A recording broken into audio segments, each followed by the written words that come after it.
ahora ofrezco la palabra a la distinguida representación de la República Bolivariana de Venezuela.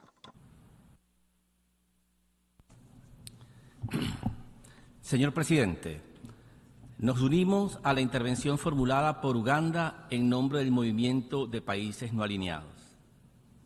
Señor presidente, cuando las Naciones Unidas aprobaron la participación de Palestina en 1940, la partición de Palestina en 1947, el plan contemplaba la creación de dos estados, uno árabe y otro judío.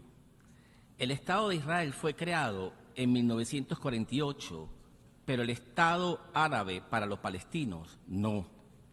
Los palestinos no fueron consultados sobre el despojo de su territorio para crear Israel y fueron estafados con la promesa de un Estado nacional que nunca llegó. Un Estado palestino libre y soberano es lo contrario a los planes de anexión que Israel está ejecutando en el terreno.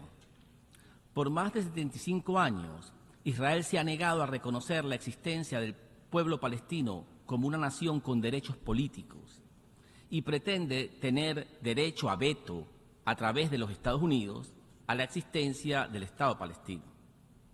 Ese veto de facto es un incentivo perverso para persistir en sus planes de expansión colonial. Señor presidente, Israel cree estar por encima de la ley y su conducta no tiene frenos, porque cuenta con el apoyo de las principales potencias occidentales lideradas por el gobierno de los Estados Unidos. Este marco de impunidad ha convencido a Israel de tener vía libre para desatar una ola de violencia usando la estrategia de cubrir un crimen con otro crimen aún mayor. Apenas ayer, el primer ministro de Israel anunció que atacará la ciudad de Rafah, en Gaza, sin importar si se alcanza un acuerdo para un cese al fuego.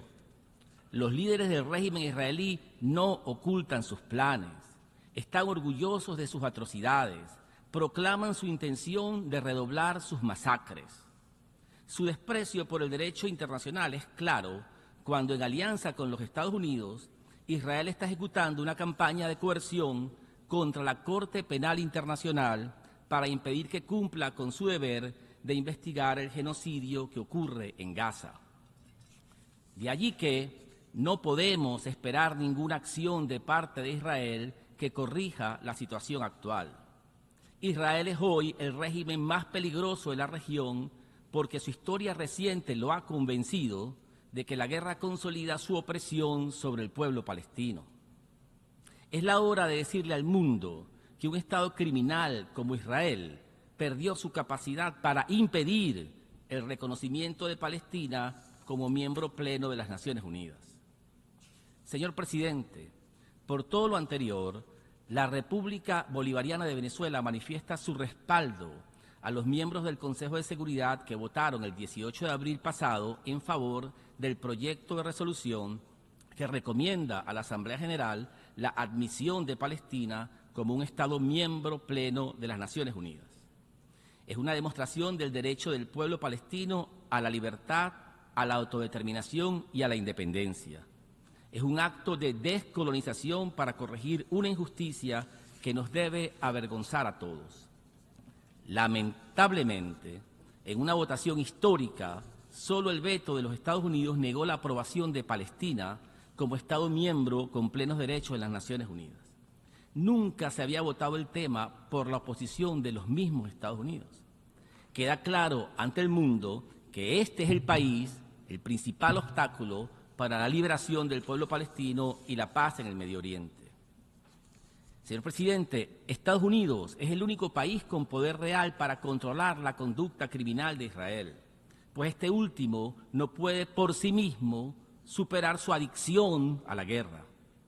Es necesario terminar con la ficción de que Israel puede violar el derecho internacional sin el apoyo de los Estados Unidos. Si Estados Unidos no actúa como un Estado racional y responsable de sus obligaciones internacionales que la situación actual exige, los propios Estados Unidos corren el riesgo de que Israel lo arrastre a un conflicto de mayores proporciones. Es necesario que Estados Unidos demuestre su voluntad de hacer realidad la solución de los dos estados, que cumpla con sus propias palabras y con el derecho internacional. Es la hora de pagar la deuda histórica del Plan de Partición de Palestina, aprobado por Estados Unidos y por esta Asamblea General hace 77 años. Muchas gracias, señor presidente. Gracias al distinguido representante de la República Bolivariana de Venezuela.